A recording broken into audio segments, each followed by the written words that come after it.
अहिल्यानगर जिल्हा स्थानिक स्वराज्य संस्था मतदारसंघाच्या विधान परिषद निवडणुकीच्या पार्श्वभूमीवर आता भाजपच्या राजकारणात मोठं धक्कातंत्र पाहायला मिळण्याची चिन्ह दिसू लागली आहेत. विशेष म्हणजे माजी महापौर संदीप कोतकर यांचे नाव अचानक चर्चेच्या केंद्रस्थानी आल्याने जिल्ह्याच्या राजकीय वर्तुळात खळबळ उडाली आहे. गेल्या काही दिवसांपासून कोतकर यांनी पडद्यामागून सुरू केलेल्या राजकीय हालचाली आता निर्णायक टप्प्यात पोहोचल्याची चर्चा रंगली आहे. भाजपच्या वरिष्ठ नेत्यांसोबत संदीप कोतकर यांची गुप्त बैठक झाल्याची माहिती समोर येत आहे.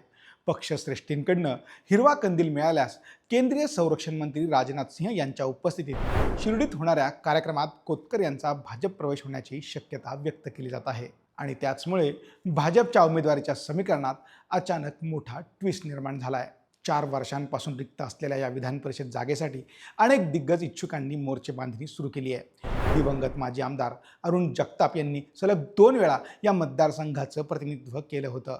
जानेवारी 2022 त्यांचा कार्यकाळ संपल्यानंतर ही जागा रिक्त राहिली होती. आता निवडणुकीचा बिगुल वाजताच अनेक इच्छुक सक्रिय झाले असले तरी संदीप कोतकर यांच्या नावाची सध्या सर्वाधिक चर्चा रंगताना दिसत आहे. या शर्यतीत माजी आमदार प्राजक्त तनपुरे, आमदार संग्राम जगताप यांचे बंधू सचिन जगताप, माजी आमदार चंद्रशेखर घुले यांच्यासह कोतकर यांचे नाव आघाडीवर आहे. मात्र गेल्या काही महिन्यांपासून कोतकर यांनी स्थानिक स्वराज्य संस्थांमधील नगरसेवक आणि पदाधिकाऱ्यांशी वाढवलेला संपर्क आणि त्यांची संघटनात्मक ताकद आणि आर्थिक क्षमता यामुळे भाजप नेतृत्व त्यांच्याकडे गंभीरपणे पाहत असल्याचं देखील बोललं जात आहे. राहुरी विधानसभा पोटनिवडणुकीदरम्यान कोतकर परिवाराने घेतलेली भूमिका देखील चर्चेत आली होती. सुवर्णा कोतकर या निवडणूक लढवण्यास इच्छुक होत्या, मात्र त्यांनी ऐनवेळी माघार देखील घेतली होती. त्यानंतर महापालिका निवडणुकीत भानुदास कोतकर यांनी देखील जोरदार तयारी सुरू करून शेवटच्या क्षणी माघार घेतली होती. सलग 2 मोठ्या निवडणुकांमधनं मागे राहिल्यानंतर आता कोतकर परिवार विधान परिषदेसाठी पूर्ण ताकदीने मैदानात उतरण्याच्या तयारीत असल्याचं चित्र निर्माण झालंय. या निवडणुकीत महापालिका, नगरपालिका आणि नगरपंचायतीत नगरसेवक निर्णायक भूमिका बजावणार आहेत. जिल्ह्यात भाजपकडे सर्वाधिक मतदारसंख्या असल्याने अनेक इच्छुक भाजपच्या छत्राखाली येण्यासाठी प्रयत्न करत आहेत.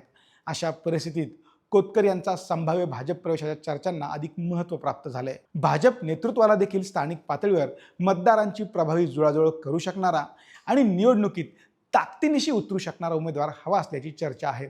कोतकर यांच्याकडेच ही क्षमता असल्याने पुण्यात भाजपच्या वरिष्ठ नेत्यांसोबत त्यांच्या चर्चेची पहिली फेरी पार पडल्याची माहिती राजकीय वर्तुळातून समोर येत आहे. राहुरी पोटनिवडणुकीत घेतलेल्या भूमिकेमुळे प्राजक्त तनपुरे यांना देखील भाजपकडनं उमेदवारी देण्याचा पर्याय चर्चेत आहे. मात्र तनपुरे यांच्याकडनं अद्याप स्पष्ट सकारात्मक संकेत मिळत नसल्याने भाजपच्या गोटातील समीकरणं वेगानं बदलताना दिसत आहेत. दुसरीकडे आमदार संग्राम जगताप यांचे बंधू सचिन जगताप यांच्या नावाची देखील सोशल मीडियावर मोठी चर्चा सुरू झाली आहे. त्यांच्या समर्थकांकडनं नेक्स्ट MLC अशा पोस्ट व्हायरल केल्या जात आहेत.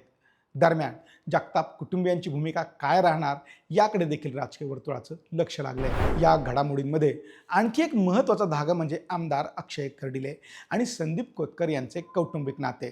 कर्डिले हे कोतकर यांचे मेहुणे आहेत. राहुरी पोटनिवडणुकीत सुवर्णा कोतकर आणि उदयनराजे कोतकर यांनी अक्षय कर्डिले यांच्या प्रचारात सक्रिय सहभाग घेतला होता. त्यामुळे भविष्यात कर्डिले कोतकर हे एकाच राजकीय व्यासपीठावर दिसण्याची शक्यता अधिक बळकट झाली आहे. अहिल्यानगरच्या राजकारणात पुढील काही दिवस अत्यंत निर्णायक ठरणार आहेत. भाजप अखेर कोणाच्या नावावर शिक्कामोर्तब करणार, संदीप कोतकर यांची राजकीय खेळी किती यशस्वी ठरणार याकडे संपूर्ण जिल्ह्याचं लक्ष लागले.